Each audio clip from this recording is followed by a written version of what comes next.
ভিডিওটা শুরু করছি রান্নাঘর থেকে। আজকে রান্না বান্না শুরু করলাম একটু লেটে, যেহেতু আজকে একদম ডাল আর আলু সিদ্ধ, সঙ্গে হয়তো ডিমের অমলেট থাকতে পারে। তোমরা কে কী রান্না করছো আজকে অবশ্যই জানিও। আর আমার এই ভিডিওটা ইউটিউবের বন্ধুদের জন্য বানানো হচ্ছে। ইউটিউব থেকে যেসব বন্ধুরা আমার এই ভিডিওটা দেখবে তাদেরকে বলবো অবশ্যই একটু ভালোবাসা দিন। আবার নতুন করে শুরু করছি, যদি ইউটিউবে একটু ঘুরে দাঁড়ানো যায় সবটাই থাকবে আমার রান্নাঘর থেকে ভিডিও। কারণ হ্যাঁ, টুকটাক বেড়াতে যাব তখন হয়তো দেখাতে পারবো, কিন্তু মেন ভিডিও আমার রান্নার রেসিপি থাকবে।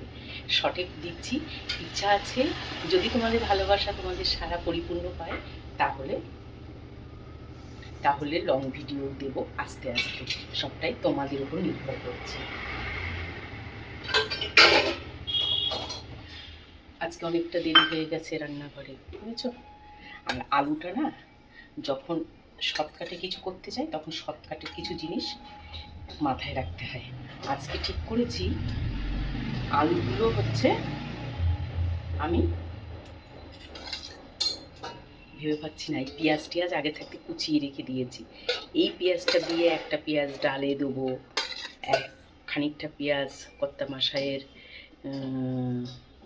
অমলেট করব, খানিকটা পেঁয়াজ দিয়ে আলুর চোখা মাখাবো। মানে এক পেঁয়াজে অনেক রান্না।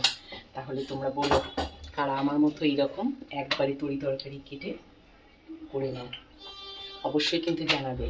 আর আমার এই ভিডিও যদি ভালো লাগে তাহলে তো বললাম একটু ভালোবাসা দেবে। আলুর চোখাটা না একটু পেঁয়াজ, কাঁচা লঙ্কা, রসুন কুচি, সঙ্গে দু একটা শুকনো লঙ্কাও দেবো, তাহলে বেশ টেস্টি হবে।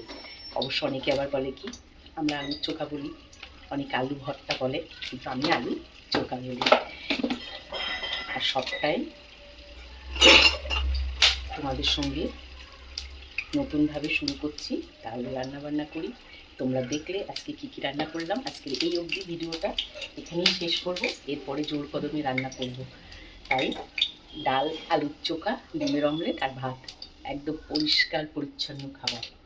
তোমরা কী কী রান্না করছো অবশ্যই জানিও, কে কোথা থেকে ভিডিওটা দেখছো।